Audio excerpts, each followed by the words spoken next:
सभी छात्रों का एक बार फिर हार्दिक स्वागत है। 9th क्लास में हम पहला चैप्टर पढ़ रहे थे और वहाँ पे हम कंटिन्यू पढ़ते हुए एक्सरसाइज नंबर 1.6 पर पहुँच गए। ठीक है, और 1.6 से हमारा जो पहला क्वेश्चन ये भी मैंने आपको अच्छे ढंग से करवा दिया था। आप प्लेलिस्ट में जाके जरूर देखना। साथ ही आपको कहना चाहूँगा कि आप गणित दर्पण की प्लेलिस्ट को जरूर विजिट करें, क्योंकि वहाँ पे मैंने बहुत सारे वीडियो बनाए हुए हैं। आपको इन सभी चैप्टर से संबंधित एडवांस में सभी वीडियो मिल जाएंगे, मैंने पहले से बनाए हुए, तो उन वीडियो को भी आप देख सकते हैं। ठीक है, ये मैं वापस रिपीट करवा रहा हूँ सभी पूरा कोर्स।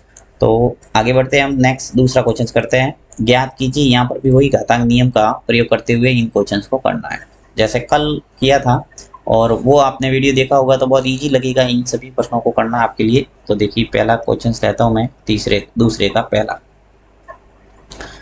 क्या है।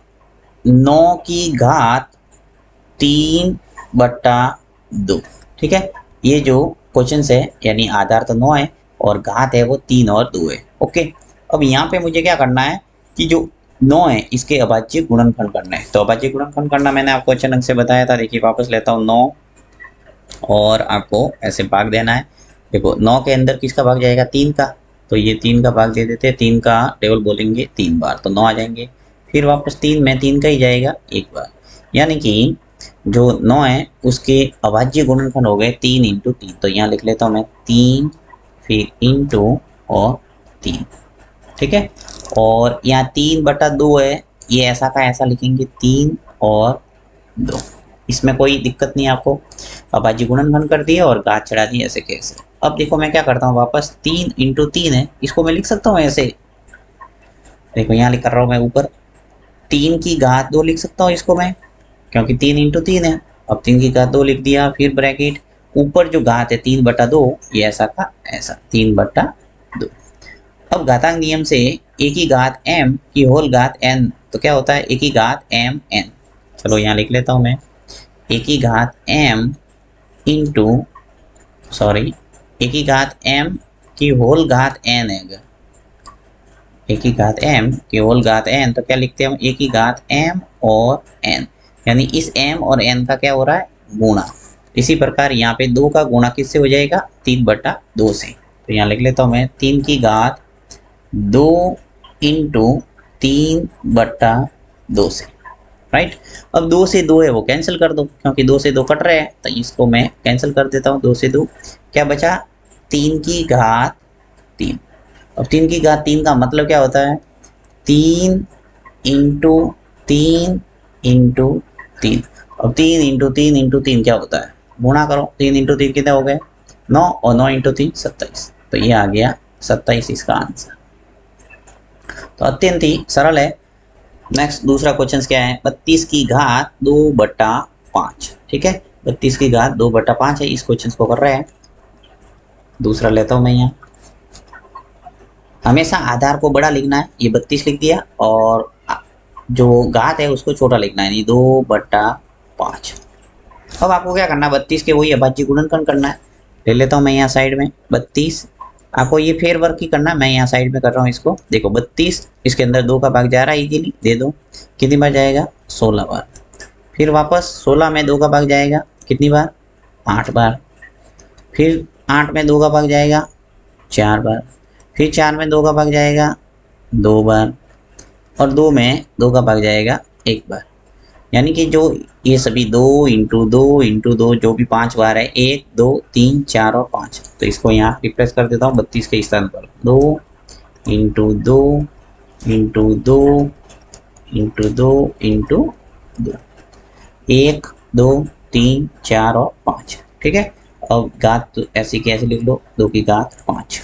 1 2 3 4 और 5। देखो 2 इंटू 2 कितने हुए? 4, 4 इंटू 2 8, 8 इंटू 2 16, 16 इंटू 2 32। ठीक है, अब देखो यहाँ पे वही घात के रूप में इसको लिखूंगा 2 की घात 5, क्योंकि 2 है वो 5 बार है गुणा में। अब घात 2 की घात 2/5 ऐसा का ऐसा। आगे बढ़ो। अब यहाँ पर भी घातांक नियम वही, 1 की घात m और n का गुणा हो जाएगा, यानी इसका और इसका गुणा करना है। तो 2 की घात 5 इंटू 2/5। अब 5 से 5 कैंसिल कर दो, तो ये 5 से 5 है वो कैंसिल हो गए। तो 2 की घात 2। अब 2 की घात 2 क्या होता है? 2 इंटू 2। 2 इंटू 2 कितने हो गए? 4। ये आ गया आपके लिए आंसर। तो क्या करते हैं थर्ड 1 2 और थर्ड 16 की घात 3/4। ठीक है 16 की घात 3/4 है। अब 16 में भी वही 2 का भाग देंगे। देखिए 2 इंटू 2 इंटू 2 इंटू 2। आप बच्चे गुणनफल करके देख लेना। 2 इंटू 2 इंटू 2 हो जाएंगे। 2 इंटू 2 4, 4 इंटू 2 8, 8 इंटू 2 16। ठीक है अब यहाँ पे 3 की घात 3/4 आ जाएगा ये घात। इसको मैं लिख दूँ 2 की घात 4। इसको थोड़ा स्पीड से कर रहा हूँ मैं क्योंकि अब आपको अच्छे ढंग से समझ में आ गया होगा ताकि आपका टाइम वेस्ट नहीं हो। देखिए 2 की घात 4 है। अब घात है 3/4, इसका गुणा हो जाएगा 4 से। तो स्थिति बन जाएगी 2 की घात 4 का गुणा कर दो 3/4 से। एक की घात m की होल घात n है। m और n का गुणा हो रहा है तो 4 से 4 है वो कैंसिल हो गए। क्या बचा 2 की घात 3। और 2 की घात 3 क्या होता है 2 इंटू 2 इंटू 2।